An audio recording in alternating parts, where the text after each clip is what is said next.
All right, well, we'll go ahead and get started since we see most folks have logged in. Just want to say good morning to everybody. My name is Christina Clayton, and I'm very grateful to be with you all today. I'm a clinical social worker and the program manager of the Northwest Mental Health Technology Transfer Center. I would like to welcome everyone to today's webinar on behalf of the Northwest MHTTC and our partner, the Behavioral Health Institute Training, Workforce, and Policy Innovation Center. We appreciate that the capacity to provide effective telehealth treatment has become an urgent issue in the context of COVID-19. We're very excited to have our subject today focus on SUD treatment. This is the 6th webinar in our 8-part series that aims to support community-based behavioral health providers in Washington in their implementation of telehealth services. We will share how to access prior sessions via the chat so you can view recordings, see the slides, and the Q&A when those are finished. We have structured these sessions so that ample time is dedicated to Q&A and discussion. But first, a little introduction to the Northwest MHTTC. Next slide, thank you. The MHTTC network is a nationwide network funded in late 2018 that is supported by the Substance Abuse and Mental Health Services Administration, otherwise known as SAMHSA. Its purpose is to disseminate and implement evidence-based practices for mental health disorders into the behavioral health workforce. Next slide. Our Northwest MHTTC is based at the University of Washington in the Department of Psychiatry and Behavioral Sciences. We provide training and technical assistance in evidence-based practices to Region 10, which includes Alaska, Idaho, Oregon, and Washington. We also promote our resources, online trainings, and other opportunities nationwide as anyone can access them. But broadly, our goals are to ensure availability and delivery of free, publicly available training and TA, heighten awareness, skills, knowledge of the workforce, to accelerate adoption and implementation of mental health related evidence-based practices, and foster alliances among culturally diverse mental health providers, policymakers, family members, and clients. Next, we'd like to talk about language. It is our intention to always be mindful of using language that promotes recovery and culturally appropriate terminology. We encourage everyone to use and champion person-first language, which emphasizes the individual, not the condition or disability or diagnosis. Person-first language is a way to demonstrate respect for a person's dignity and worth and is consistent with recovery-oriented practices. This promotes treatment environments that foster respect, human dignity, and hope. We also have a few logistics to review in regards to communicating with you during the session. So first, we do have the chat box, which is only visible to our support team and the panelists. If you have a technical issue, please do share this in the chat box. Secondly, the primary goal of these sessions is for our panelists to hear your questions and challenges and try to help you address them. Because we are a large group, you are all muted by default, but there are 2 ways you can ask a question in this session. Number 1, you can raise your hand, you can type your question into the Q&A window, and we will be monitoring those. We won't be interrupting the session for questions, but we will save those for the end. And number 2, you could raise your hand and the panelists will unmute you at that time so you can ask your question. If we don't get to your question or can't provide a short written response during the webinar, we are summarizing Q&A for each session and posting those to our website as soon as we're able to do that. All right, next session. Lastly, our goal is to incorporate your feedback and to evaluate each session. So another opportunity for you to provide feedback is to respond to a short survey that's confidential at the end, and we'll share this link via the chat box and by email. We are required by SAMHSA, who is our funder, to conduct this survey, and your participation does help to support future trainings like this. And lastly, we're not able to provide certificates or CEUs for the series, but the slides, recording, and other resources will be posted after the session to our MHTTC website. Now I'll turn it over to Melody from the BHI. Thank you, Christina. Hi, everyone. My name is Melody McKee. I'm the Program Director for the BHI's Behavioral Health Workforce Training and Policy Innovation Center. Part of the work that we're doing is a rapid response telehealth project, and that's part of what we're here today to do in partnership with the Northwest MHTTC to provide telehealth support for behavioral health providers across Washington State. So super excited to be joining with Christina and her team, and yeah, I think next we're gonna do the poll. right? We're going to bring up a poll so we can get a sense of who's here with us today. What type of provider group are you coming from? So on the poll, the choices are prescribing provider, nurse or other medical worker, behavioral health clinician therapist, case manager, outreach worker, administrator, tribal behavioral health or tribal health organization, education, school or school-based organization, or clinical supervisor. So it looks like we have a good mix of folks, behavioral health clinician therapists being the largest group so far in the polling. We have some administrators, some tribal representation, clinical supervisors, one prescriber, one nurse or other medical worker, and some school-based organization representation as well. So a good mix of folks. It looks like behavioral health clinician therapists is our largest group today at 40%. So thank you all for sharing that. And you will need to close out the poll on your own page by clicking the X. Next slide.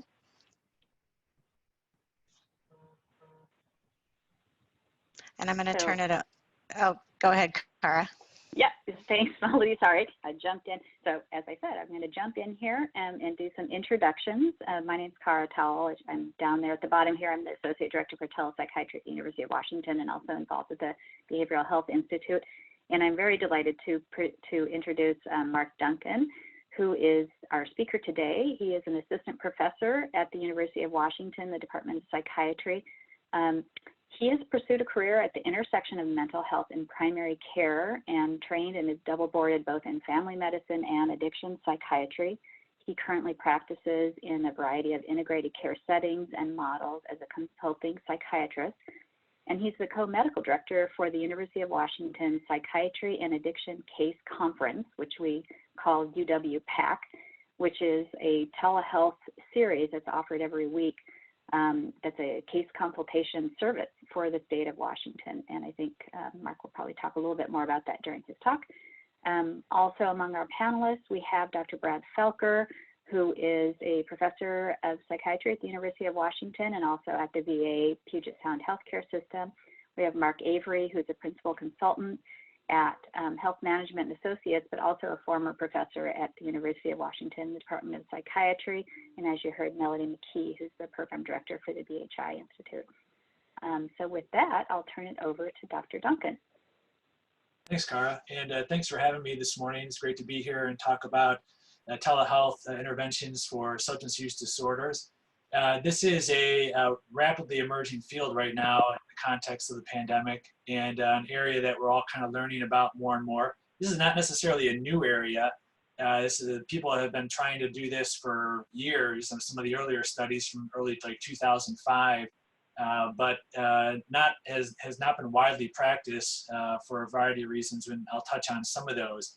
But as I was mentioning, the pandemic, things are changed, and people have quickly adapted to trying to switch over some of their practices to a telehealth format, just to keep people safe, maintain our social distancing that's been required, and just continue to maintain access. So I think one of the things that's kind of interesting is we're all kind of learning together here. I'm going to be talking about bringing up several points that hopefully will be good takeaways, but I'll look forward to some of the question and answer time as well. And I'm sure there are some things that you all might be doing in your practice that will be helpful to kind of discuss additionally. So again, it's great to be here and talk about this topic here. So let's go to the next slide. So some of the objectives I want to get to, we'll be talking really briefly about what the evidence says about telehealth and SUD treatment. We'll outline kind of a telehealth and substance use disorder visit.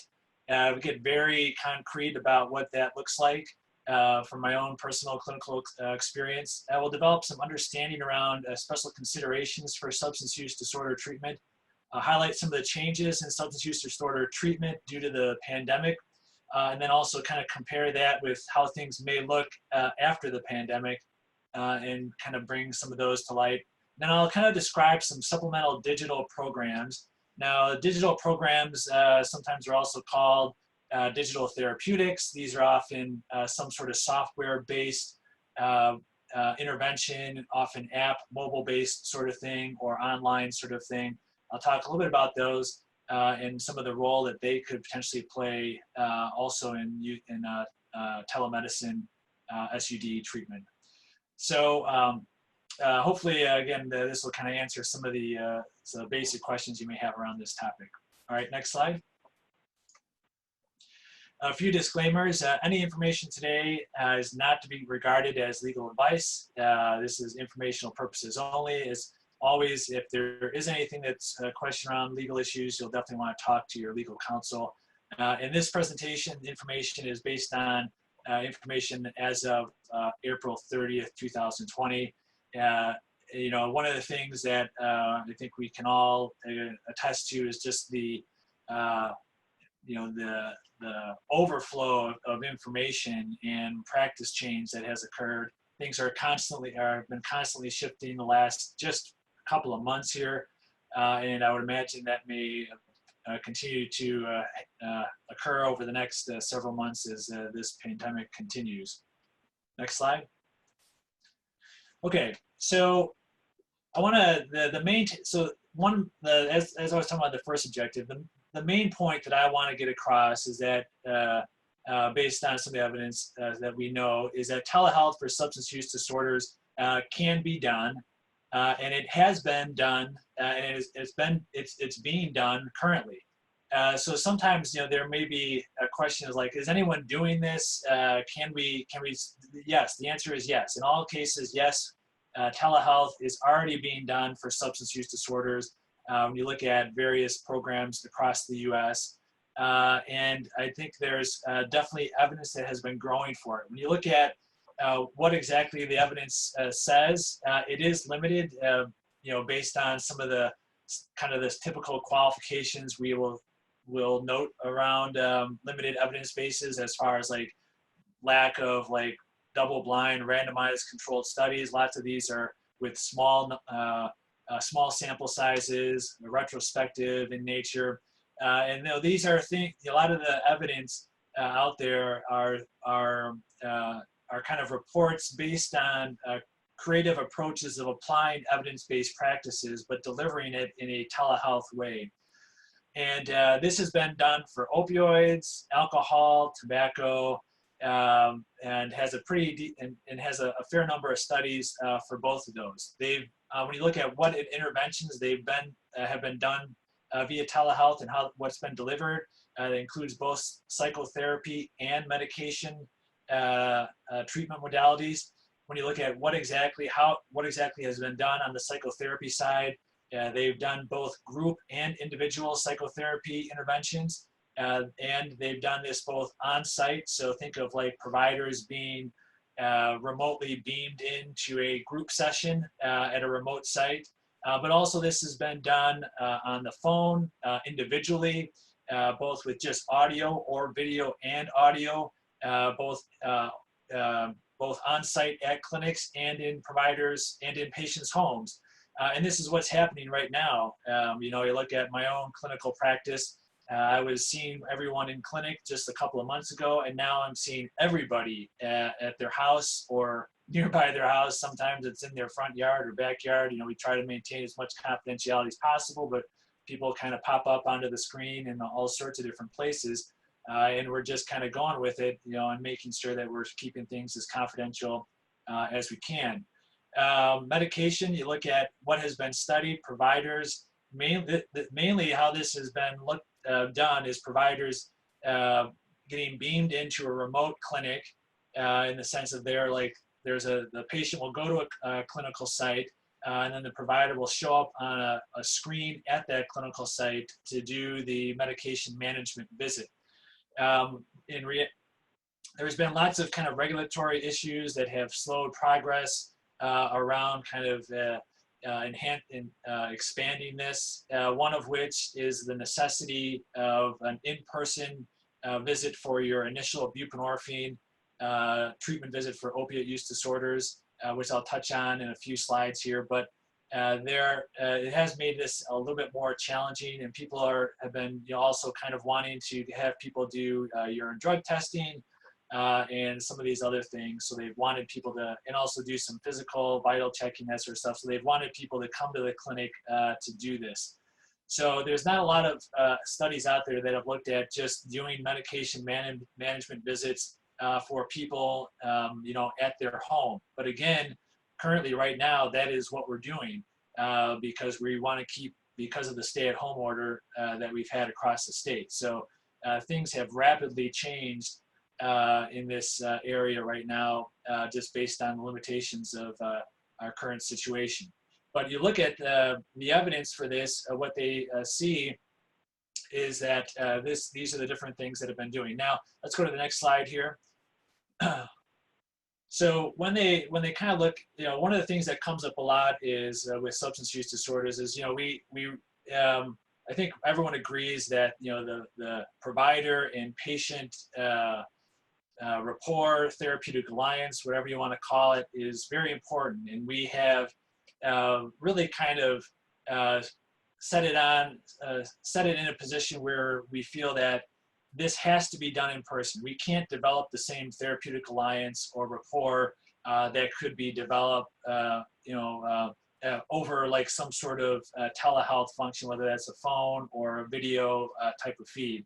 But in reality, when they've looked at these studies, patients have reported high satisfaction, both for psychotherapy intervention and medication management interventions, despite the going through these telehealth types of features.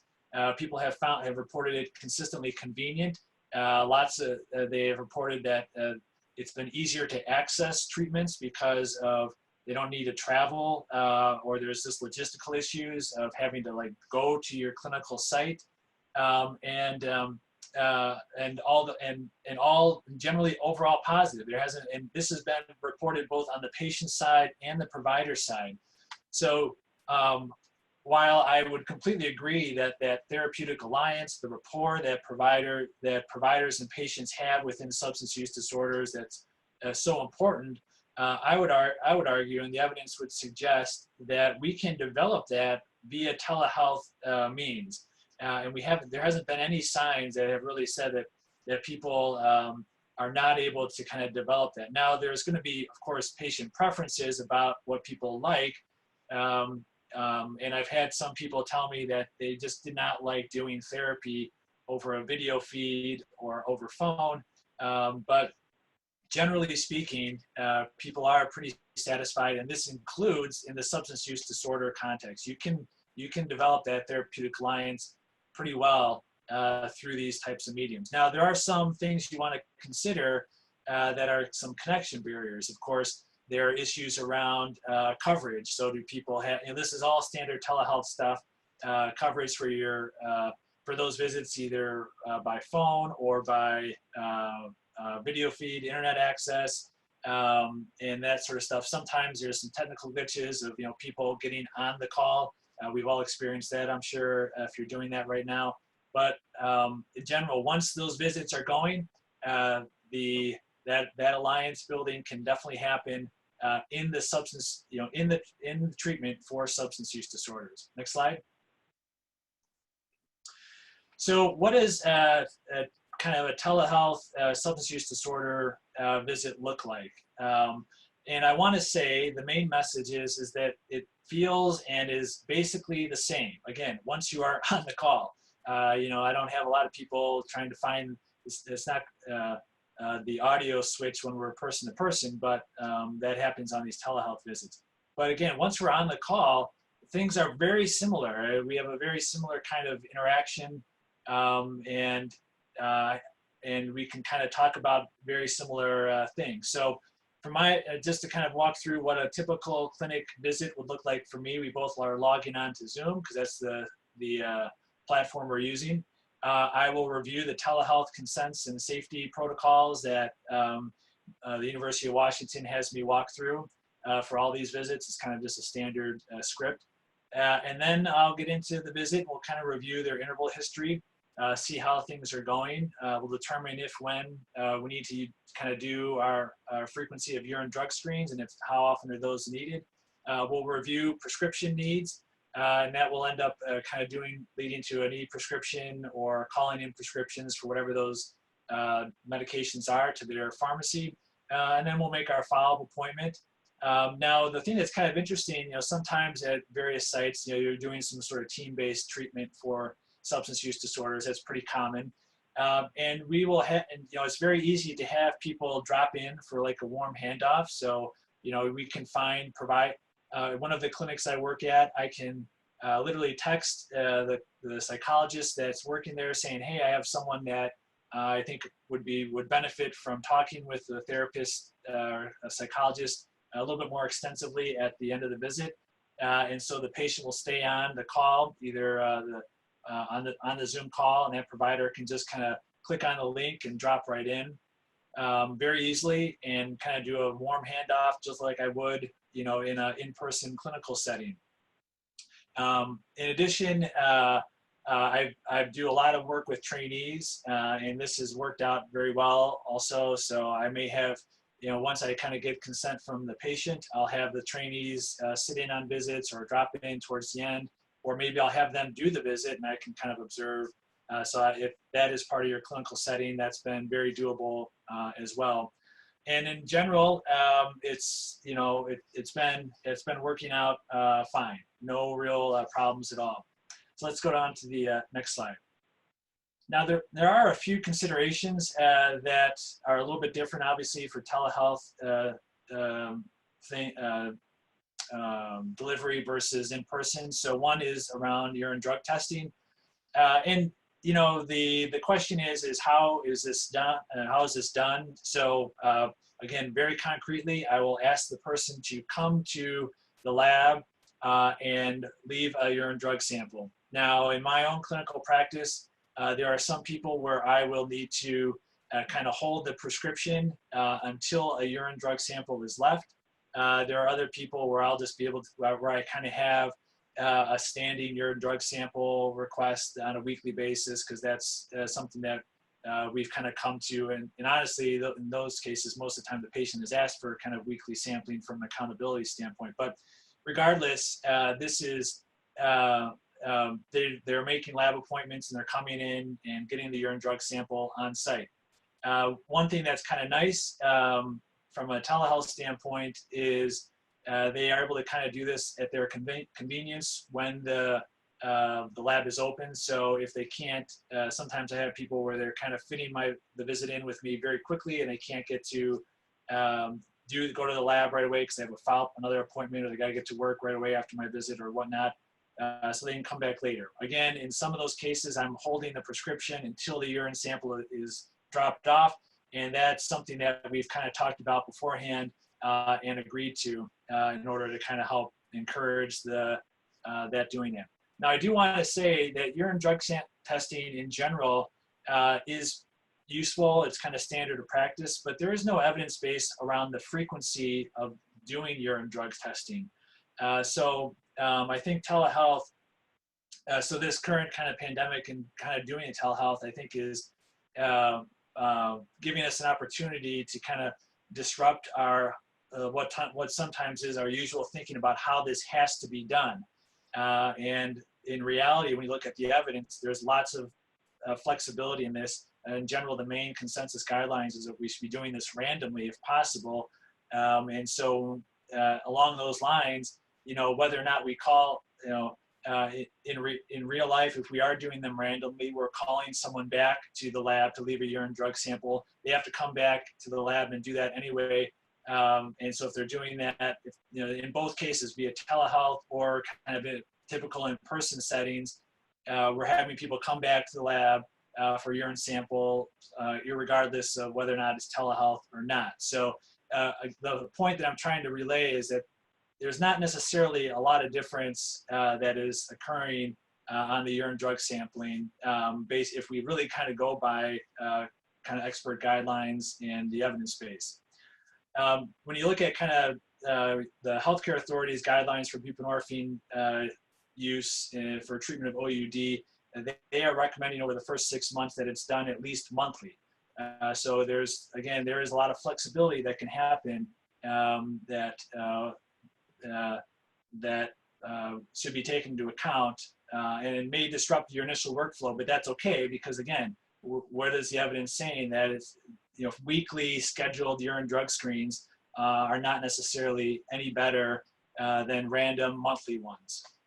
When it comes to prescribing, sometimes there's issues around access to medications. So, again, if you are having people come and pick up your prescription on site, that's not something that, again, they're gonna have to make another visit to your clinic to do that, whereas before they would just do it when they come to your clinic. In places where you're doing this in the community, using community pharmacies, people are having to go to the pharmacy to pick up their prescription anyway. So it's really not that different if they're having to come to your clinic to pick it up, or if they're going to a different community pharmacy to pick it up.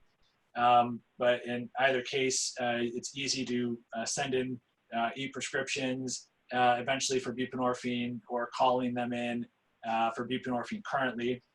There is, you may want to kind of think about how you are, the amount of medication that you're prescribing as far as like in between visits, or in between prescriptions. But again, this is not very dissimilar from how I'm doing it, whether or not it's in person. So I'm still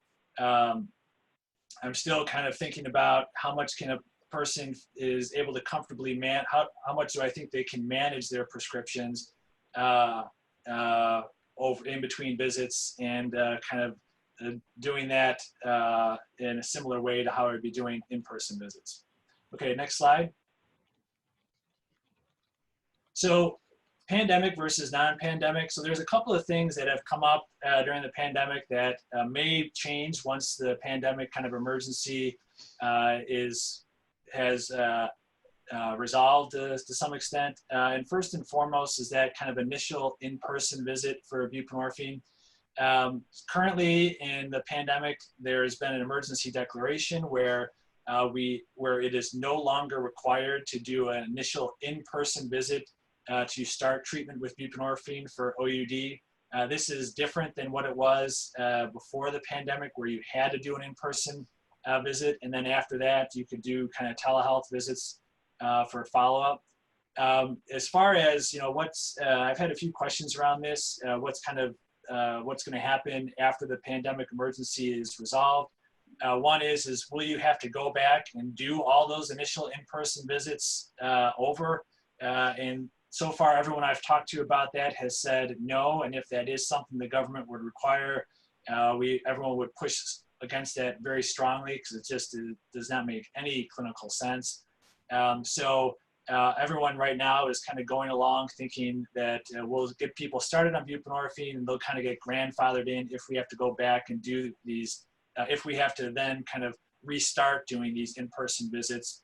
There was some legislative action on this particular issue, and the DEA was supposed to come up with some new rules around this back in October, but they just did not.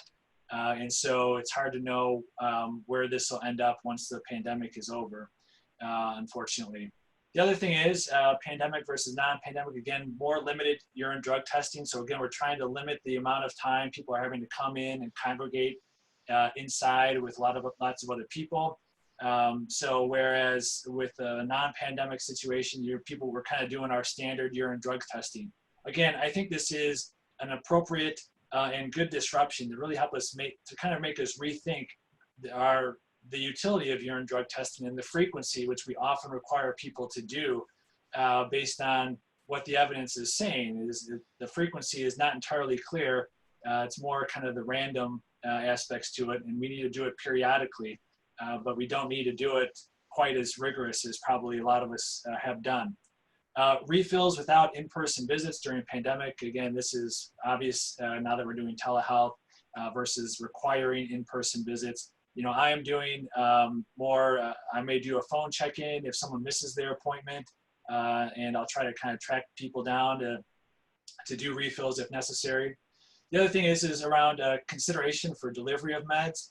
So, if someone is in a kind of a quarantine situation where they may have come up with a positive test, or they're currently ill, pharmacies are able to deliver buprenorphine or some of the other psychiatric meds or substance use disorder meds to a person's home. So buprenorphine can be delivered via the U.S. Postal Service. And I know that in the city of Seattle, there are pharmacies that do home delivery for these medications, and it's just a matter of kind of figuring where those pharmacies are, if those are available in your area.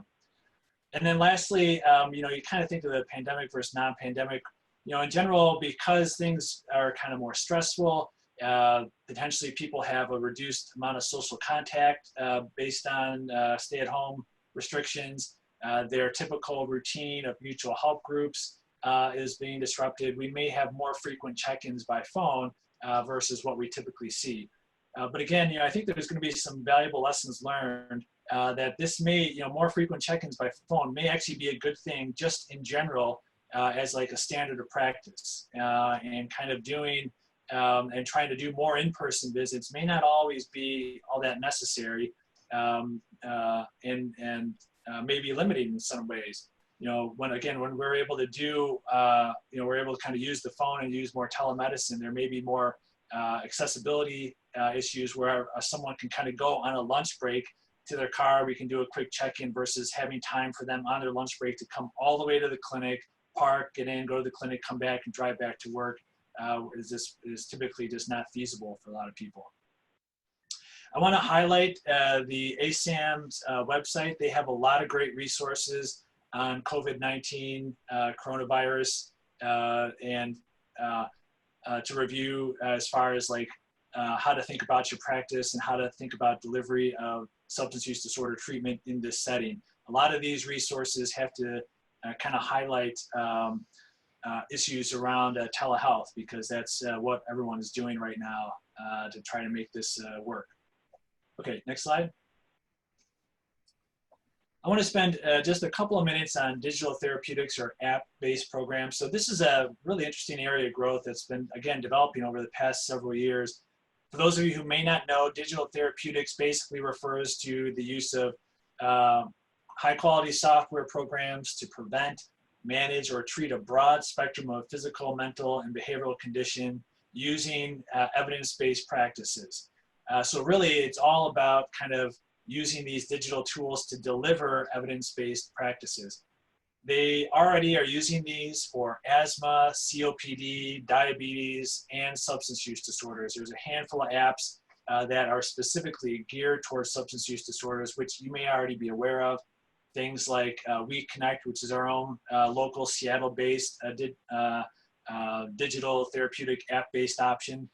There's Paratherapeutics, there's Dynamic Care, there's Chess, there's others that are out there that are already being used in various healthcare systems and other states.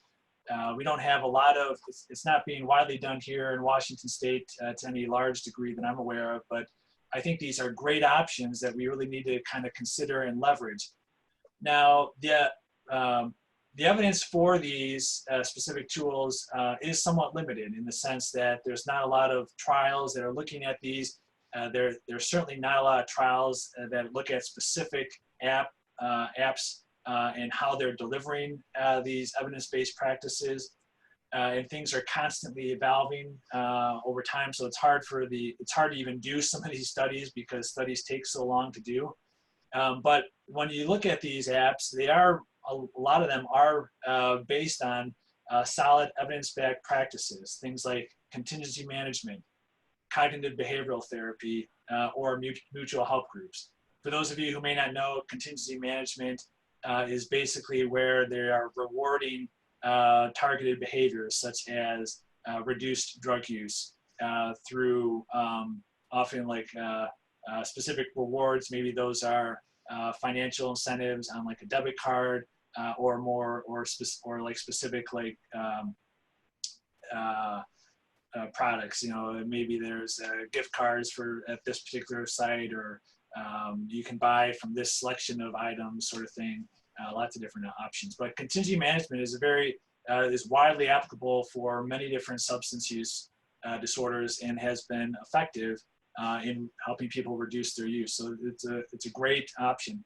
A lot of, and in addition, when it comes to mutual help groups, some of these apps have online are supporting online mutual help groups within the app kind of infrastructure.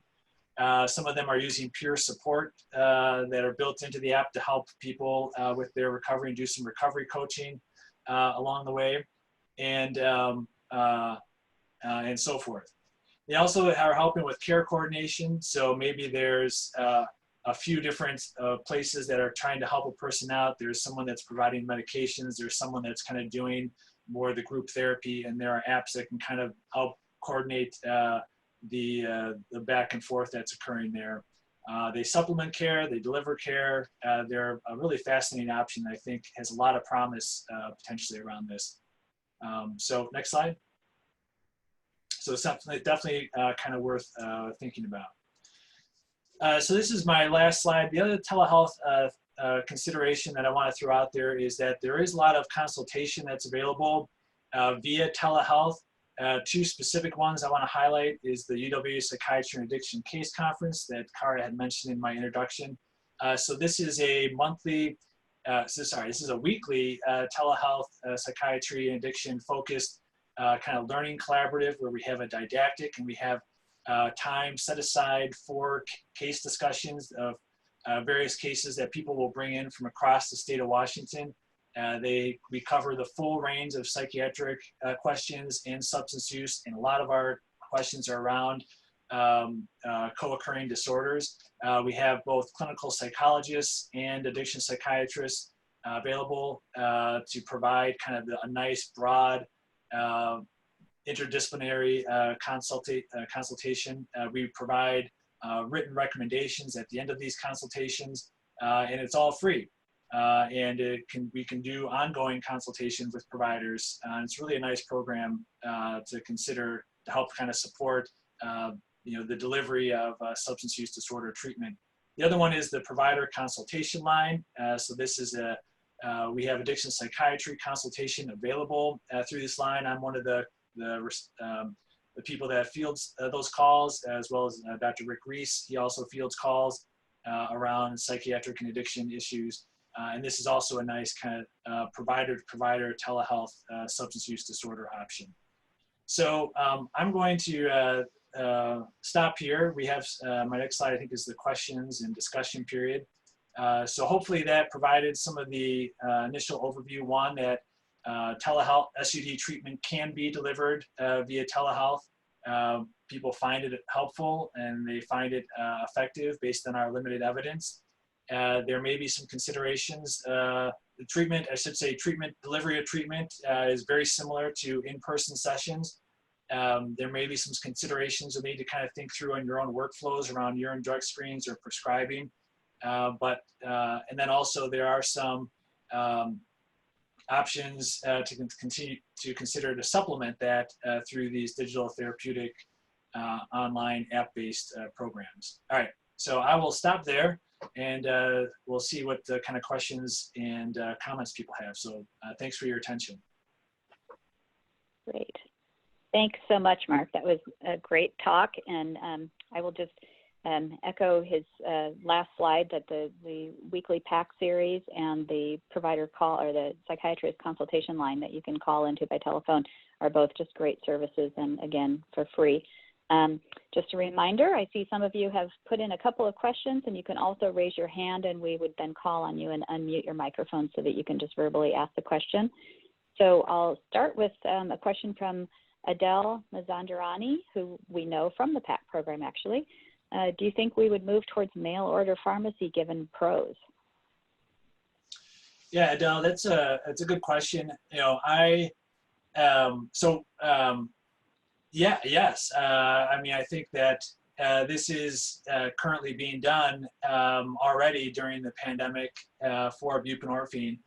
And I think that this makes a lot of sense for, from an access standpoint, again, especially, anything, there's obviously pros and cons for everything, but if we can limit some of the barriers for people to maintain, like for example, for buprenorphine in particular, if we can limit some of the barriers for people to maintain being on the to maintain being on the medication, I am all for it. Obviously, I would not want to say like, oh, I'm going to now give you a year's worth of refills and it just keeps coming when I never see them again. We have to be mindful of how we prescribe things in a safe way. But you know, we're doing that already. So, or at least you should be doing that already. And so, I think that this is a nice option to consider. You know, the male, you know, I remember when I was getting started using extended release naltrexone with some of the specialty pharmacies out there, they were, you know, as I was talking with them as how we could get this, how I could bring this to my clinic to do, some of them were even having the, you know, already sorting out ways to get that delivered so that people could have it at home. Right now, there are specialty pharmacies with Albertsons or Safeway that have an injection medication program where I can just send an e-prescription to that particular pharmacy to have it done at that pharmacy at the patient's kind of convenience, which whatever is closest to have that done. And they have case management to help facilitate that. It's a really solid program that's been around for years now. So I think that again, if we can lower barriers to keep people on their meds, it's going to be a good thing. Great. Next question, which might be a big question. 42 CFR Part 2 has not been mentioned as a consideration for telehealth service delivery. Specifically, how to ensure that telehealth group services are delivered in a manner consistent with these federal guidelines? Yeah, Sarah, that's a great question. You always want to kind of think about good old 42 CFR Part 2 when it comes to substance use disorder treatment. So, you know, I think that, you know, we're already doing, you know, group-based telehealth or psychotherapy options already.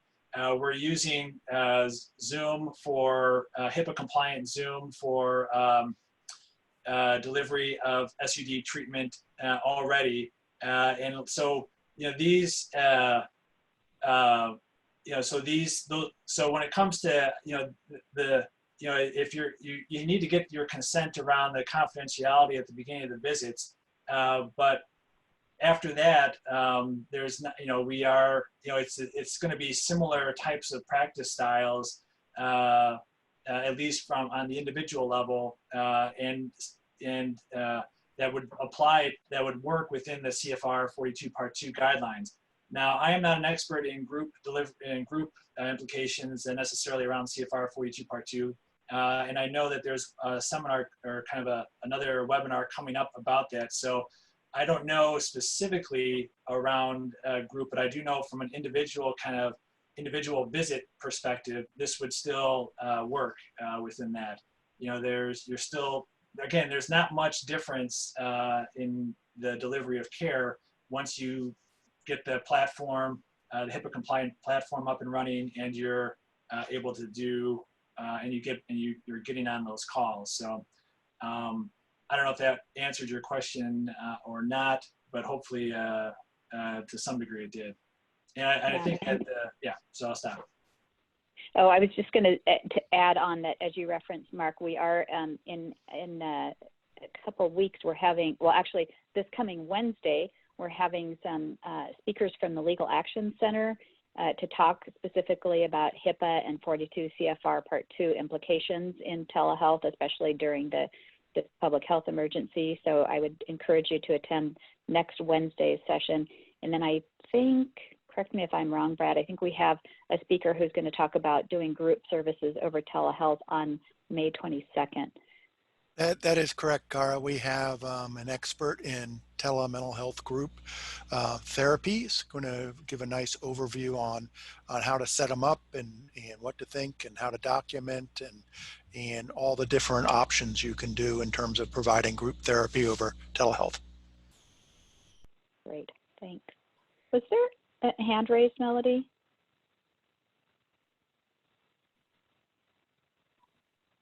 Sorry, no, I don't see a hand raised.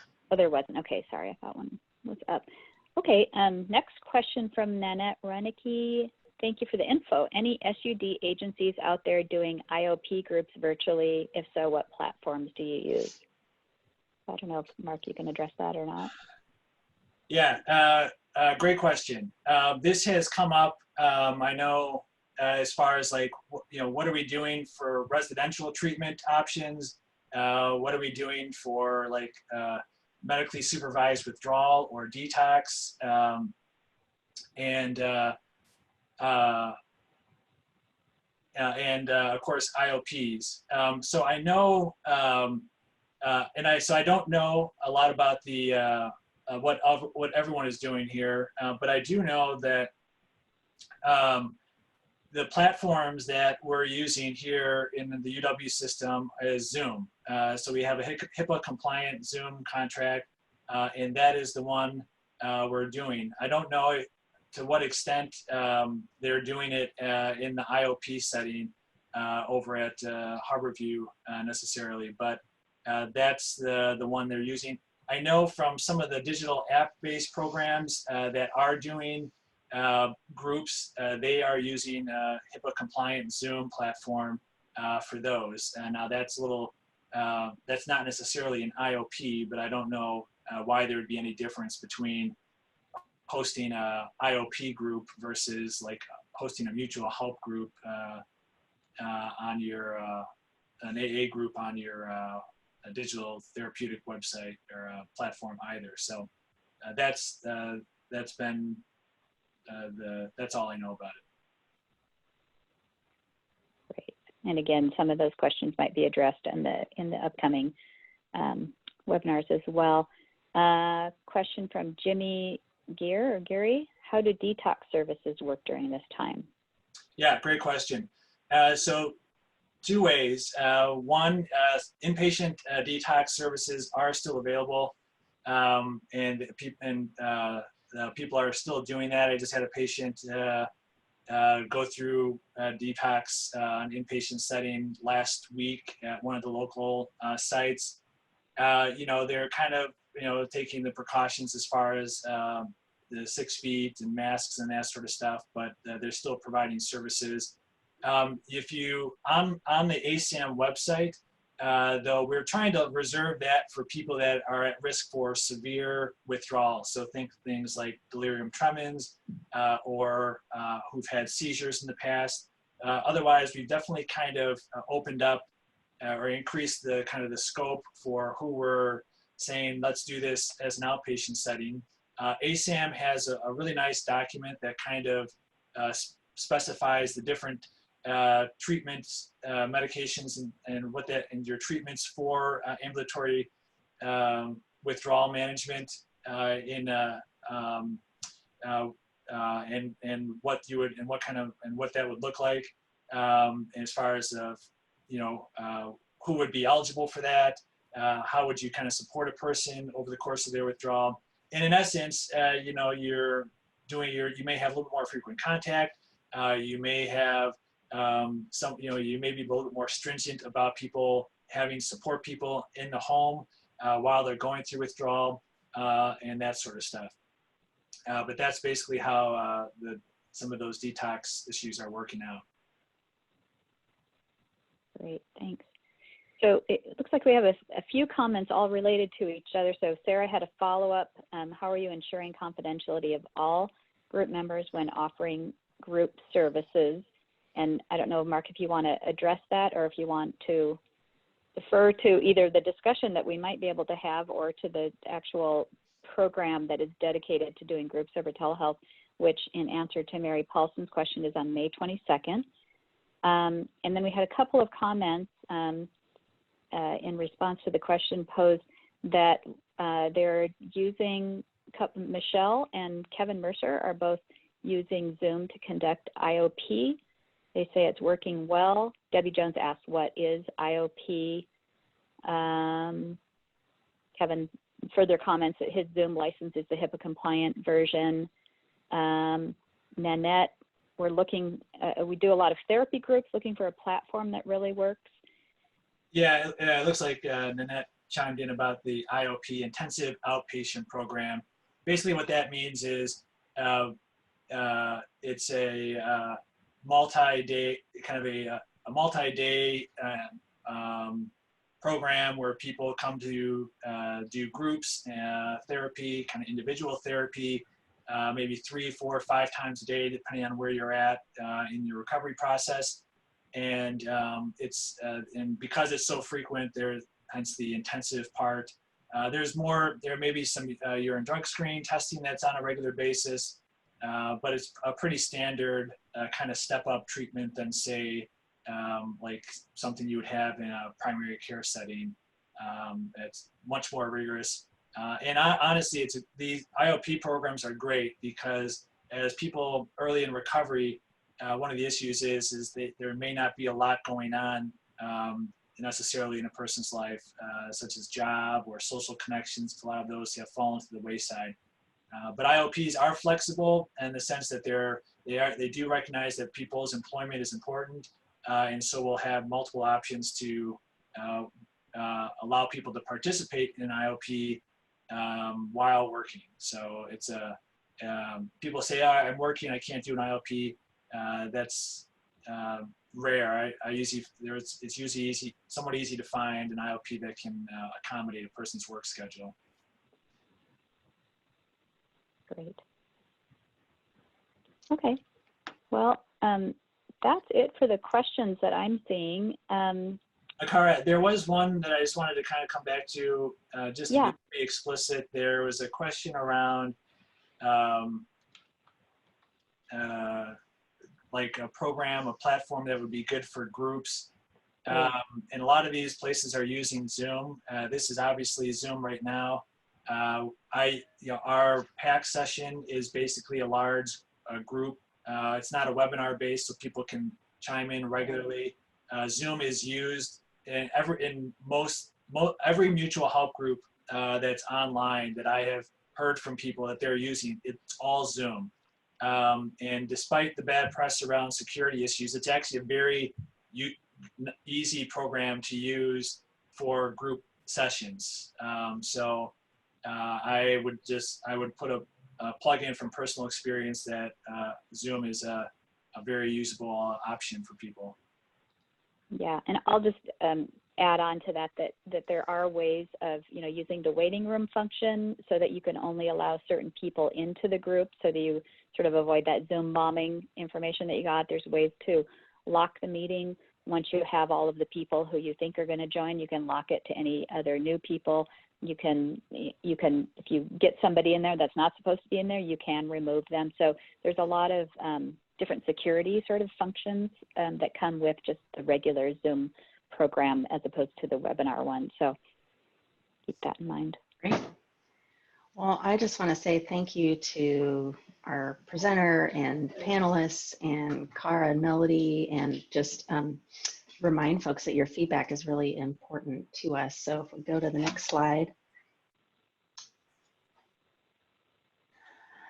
This is how you can reach the Behavioral Health Institute and the telehealth resource specifically. If you want to get in touch with us, we have a website.